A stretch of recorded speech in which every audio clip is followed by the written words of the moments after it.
정치권의 시선이 온통 11월로 쏠리고 있습니다. 11월 15일 이재명 대표의 선거법 사건 재판에 이어서 25일 위증교사 혐의 선고가 예정되면서 이재명 대표에게 11월은 운명의 달이 될 것으로 보이는데요. 그도 그럴 것이 어제 검찰이 위증교사 혐의와 관련해서 이 대표에게 양형기준 최대치인 3년형을 구형하면서 법조계에서는 실형이 나올 가능성도 있다는 얘기까지 나오고 있습니다. 먼저 어제 저녁 결심 공판을 마치고 나오는 이재명 대표의 표정부터 만나보겠습니다.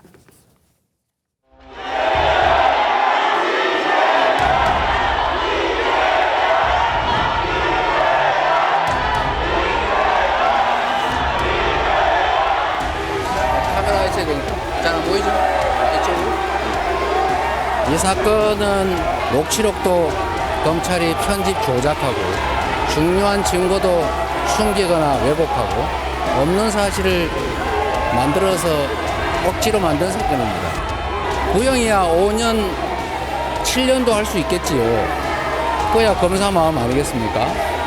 국정에서의 재판뿐만이 아니라 국민과 역사의 심판도 반드시 뒤따른다는 것을 이 나라 역사 최악의 정치 검사들은 깨우쳐야 될 겁니다. 그렇다면 재판부의 선고 결과에 대해서는 어떻게 예상하실까요? 백현동 사건에서도 다른 관계인과 접촉하신 적 있으십니까?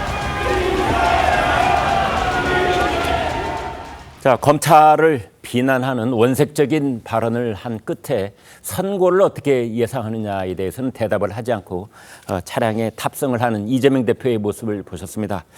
검찰의 3년 구형에 대해서도 그건 검사의 마음일 뿐이다. 뭐 이렇게 일축을 하기도 했습니다. 위증교사 혐의에서 3년 구형.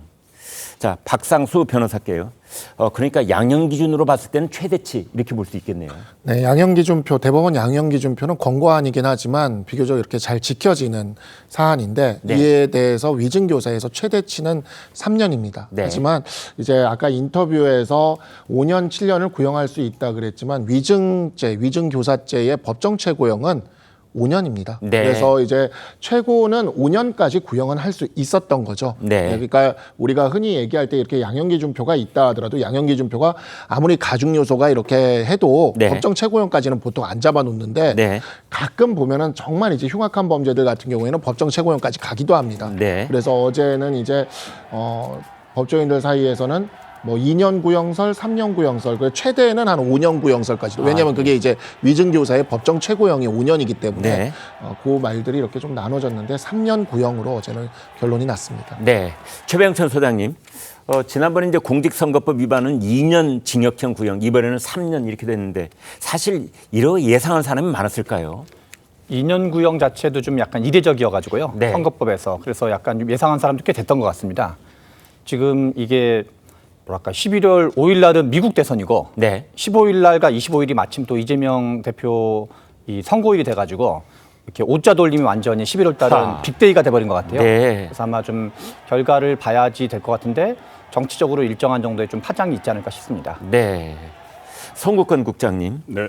그런데 어제 이제 검찰이 구형을 하면서 쭉 이제 구형의 근거를 내놓은 거 보면은 어조가 상당히 단호하더라고요. 반복적인 거짓말, 선거 공정성, 사법 정의 침해, 뭐 교란, 뭐 이런 말을 썼는데 이제 그러면서 결론처럼 감경 요소는 없고 가중 영역만 있다 이렇게 말을 했어요. 무슨 뜻입니까? 그러니까 일단 위정교사니까 사건 자체가 사법 질서를 교란한 거죠. 네. 그 사건 자체가 그렇습니다. 미국에는 사법 방해죄가 있지만은 우리나라에는 사법 방해죄가 없는 대신 네. 어떤 위정이나 위정교사나 증거인멸 여기에 대해서 상당히 무겁게 다루고 있죠. 재판부를 속이는 거니까. 재판부를 속이는 겁니다. 그래서 뭐 어제 가수 김호중 씨도 3년 6개월 구형 받았는데 네. 사법 방해 이야기를 많이 했어요. 아, 예. 그래서 이제 사법 방해에 대해서 중형을 내리는 분위기고 가중 요소 이야기를 한 것은 가장 큰 가중 요소는 지금 그러면 재판 결과에 이 위정이 어떤 영향을 미쳤느냐 이걸 따지거든요. 아, 예. 그걸 따지는데 그때 2018년 지방선거 때 그 허위 사실 공표 혐의로